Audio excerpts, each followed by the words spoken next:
Happy holidays, and it's December 25th. It's the day before, actually. So these videos are another Space Gypsy Bodega special on December 25th, and December 25th is a very special day in astronomy and all around, all religions all around the world. Let's get into it. I'm Zach, and we're talking about the Christmas tree. Where did it come from? And why is it here? And what's the idea? Why all the red and white? Why all the little balls and the food, popcorn draped around it, and so on? Where did this come from? So it's let's get into it. The Christmas tree here that you're looking at. This Christmas tree, right? It's got, it's a pine tree, number one, right? So it's an evergreen, and what you'll see on a Christmas tree is, little red and white decorations, red balls on the tree, and you'll see that on every Christmas tree almost. But they'll have different colors. But originally it was these red and white motif, and the reason why is in a Christmas tree, the Christmas tree comes from the Nordic region, and it's an evergreen, so in the winter it is the only trees really around, other than the other evergreens going around. So one of the parts of a pine tree, of course you have the trunk and the branches, but you have these roots that go all the way under the ground. So all around a pine tree, what you're going to find is the fruit that belongs to this tree, and the fruit grows out of the root and comes out of the ground. That fruit is the Animascaria mushroom right here. This Animascaria mushroom is a psychoactive mushroom, gives you kind of like out-of-body experiences and so on. And the shaman in the Nordic regions would wear red and white to mimic these, dress like these mushrooms, and go around, collect them, and go around to all the houses that were snowed in that you couldn't get into. And the only way you can get into these houses in the north is by the chimney. So they collect their bags of mushrooms, dry them out, and bring them to houses,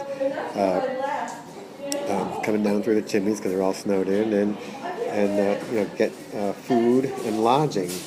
That's where the cookies and milk come from. And in trade, they'll bring their mushrooms for everyone to dose out on and have a holy smokes of a good time. Anyways, the mushroom is the fruit that grows on the root, comes out of the root of the tree, not from the top part. And you'll see this in Christianity. This mosaic and this stained glass over here are two from pretty far back. Definitely 4,000 to 5,000 years back. These come from. I don't have the exact dates on them, but in Christianity, in churches, they would take the mushrooms at this time of the year that came from the pine tree. The fruit. And in this mythology here, in Christian mythology, you see Adam and Eve of the tree of knowledge taking the forbidden fruit. And that forbidden fruit, in those paintings you see, is like an apple. But what does this apple look like? This apple looks a lot like the Animascaria mushroom. So they were in the Bible. That's what you're reading here. The story of this is the tree of knowledge, the Animascaria mushroom, and they ate it. In this depiction here, you'll see 3 different kinds of mushrooms, and I think a poppy. This would be poppy, and these are 3 different types of mushrooms. They would make a little kind of a cocktail that would be very conducive to having a very religious experience with not too much stress, and it was very nice concoction. So, the Jesus Christian cult were mushroom cults. They were solar cults, and they used these sacraments a lot to maintain their spirituality. So that's why you see all the time at the bottom of the Christmas tree, you'll see presents wrapped in red and white paper to show that the bottom of your Christmas tree has these presents, these gifts, which were the anniversary mushrooms, but today they're boxes and presents that we give to one another. And you'll see those things on the tree as well. So Merry Christmas, and that's where the Christmas tree comes from, and have a happy holiday.